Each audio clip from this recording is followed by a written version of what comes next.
Welcome to TEIMAS Talks. I'm Perla Gándara, and today we have the pleasure of hosting María Muriano. She's the head of communications and marketing at Phenix Spain, where she leads the company's visibility and positioning strategy in the fight against food waste. Within more than 8 years of international experience in strategic communications, she works at Phenix to drive systemic change towards more responsible, circular, and sustainable consumption models. Founded in France and operating in Spain, France, and Portugal, Phenix has spent nearly 12 years helping major retail and consumer goods companies reduce and manage surplus stock, preventing products from ending up in landfill. Welcome to TEIMAS Talks, Maria, and thank you for being here today. Thank you for having us. And before we begin, it would be useful to set the scene. And could you share some figures that illustrate the scale of food waste in Europe today?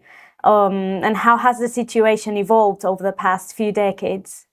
Yes, of course. Look, as per the Eurostat, the European Union, for instance, generates approximately 59 million tons of food waste every year, which roughly means 131 kilos of food that go to the bin every year per person, which is like five shopping carts full of food that go into the bin, which is huge. So this is really a huge irony because there's millions of people facing food insecurity and hunger around the world at the same time that we're throwing away food. And not only is a major social failure, but also is a major environmental crisis. We know that, and according to the European Commission as well, globally, food waste is responsible for about 10% of all greenhouse gas emissions, which is huge. And it is also an economic disaster because we're throwing food away into the bin, which means we're throwing away money as well, right? So globally, it's said that, and as per the FAO,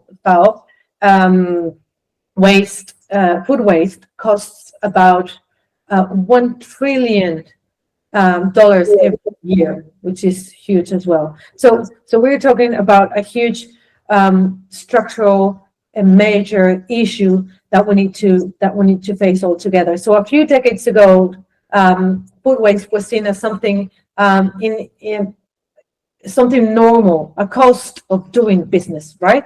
However, since the UN launched the Sustainable Development Goals, in particular the 12.3, which is the one that aims at reducing 50% food waste in the world by 2030, food waste is now at least recognized as a major global crisis that we really need to work towards too. Mm-hmm. That's good context. And from your experience in Spain, France, and Portugal, what are the most significant differences you see between European markets when it comes to tackling food waste, whether from a regulatory, cultural, or operational perspective? There's differences in all levels: regulatory, cultural, and operational.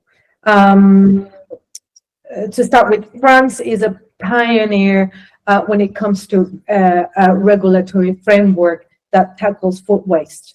On 2016, they a new law that it's called it's got the same name as the person that implemented that law, which is Garot. That was the first country in Europe and in the world to forbid supermarkets from throwing away edible food, so throwing away anything that could be donated. So that was a very huge step, and other markets followed through. So in Spain, we just had a law that was applied last year in April 2025, and this year we're gonna we're going to see some law enforcements taking into place in April 2026. So this law pretty much sets the scene for major changes to the primary goal is to prevent and reduce food waste, right?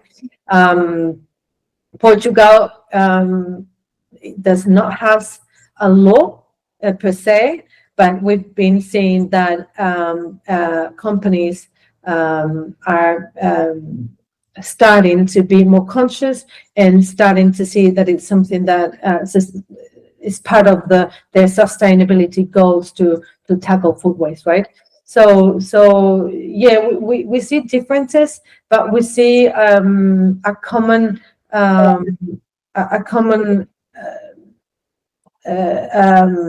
focus and maybe a direction towards tackling food waste, like seeing food waste as not just something that we need to hid away, but something that we need to start working on to not just improve in a sustainability sense, right, but also in a more efficient way of operating in the sector.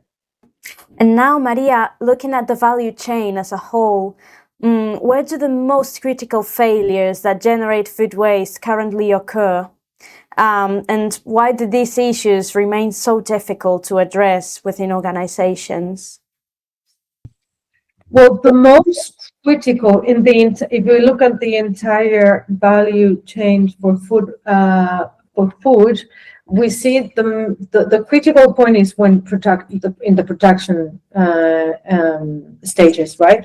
When in agriculture, there's a lot of products that are being left behind because of aesthetics or because of changes in the weather, and then the whole production's being just wasted because of climate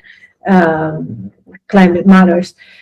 So there is that's where the most of the bulk of the food loss happens.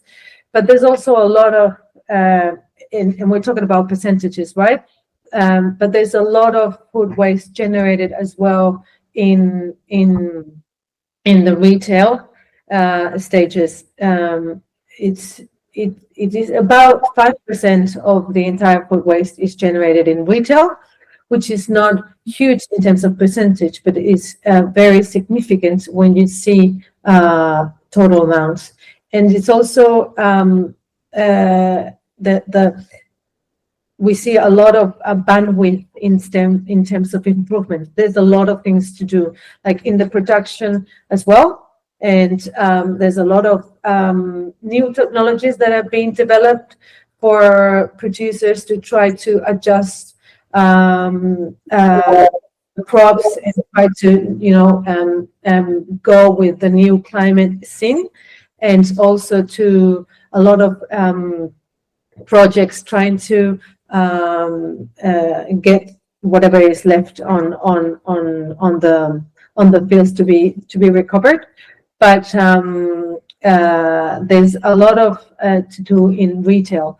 So what we see that it's difficult to address in organizations from the retail industry is that this is a structural issue that needs to be addressed, not in departments, in departmental silos, but more so as a more strategic thing to tackle altogether.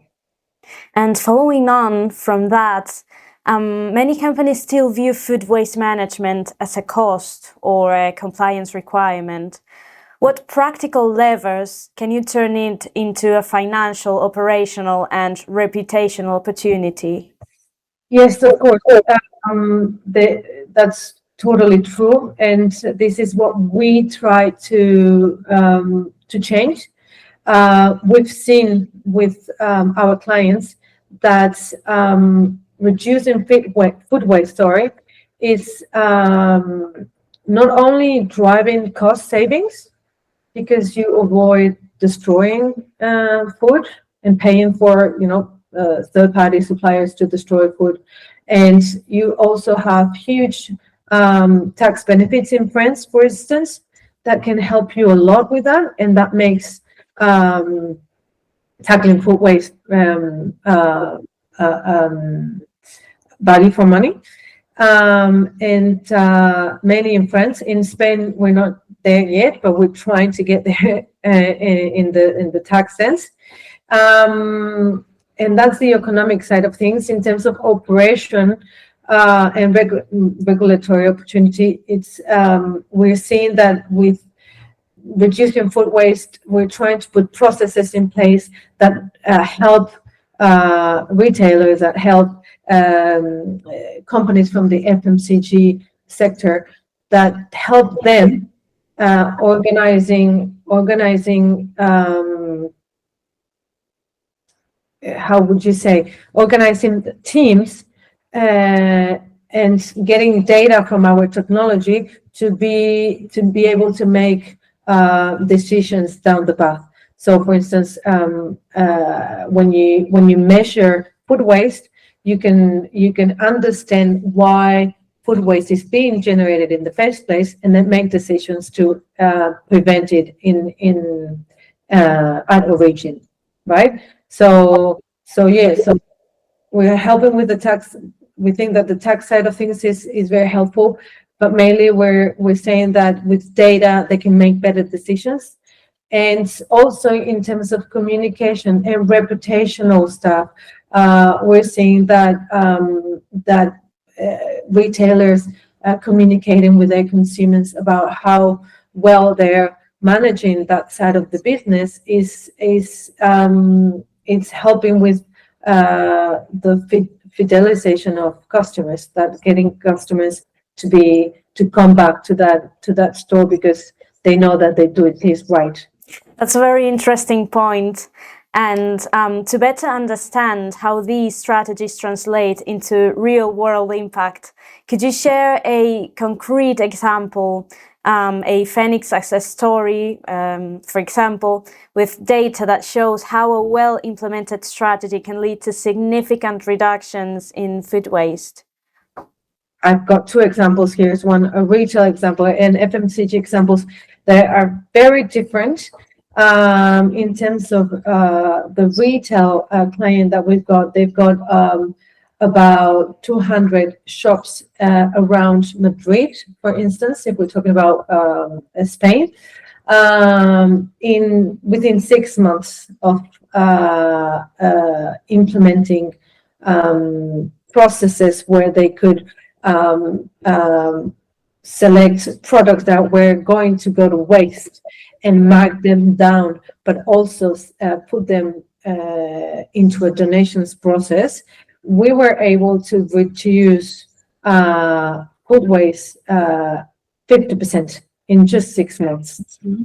So that's amazing. So it's really just going implementing a solution where you look at what you've got very close to expiry date, putting a markdown or sending for donations, and being very reactive when it comes to donations, because things need to be sent to the associations with time enough for them to cook, for them to use, and to maintain food security at all times. So implementing those sort of solutions in a very professional and very and everything digitalized and everything very process and data driven, we can see that you can decrease the amount of food generated by 50%. That's interesting. And finally, from your perspective as a communications professional, what kinds of narratives genuinely engage teams and prevent sustainability from being seen as just another box ticking exercise? I think when we try to communicate to the consumers what we're doing in terms of sustainability to make them, also champions for that, it's talking very transparently and talking about maybe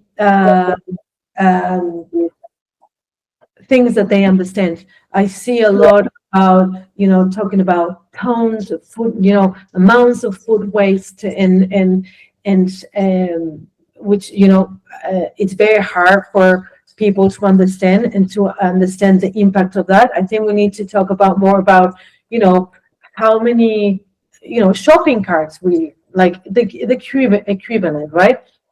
Try to be a bit more original, but always being transparent in what you're communicating. So yes, we are saving tons of food. That means we're reaching out, we're helping X amount of families. So yeah, the way that the way that you communicate and the words that you use to communicate they're very important for people to understand and for people to also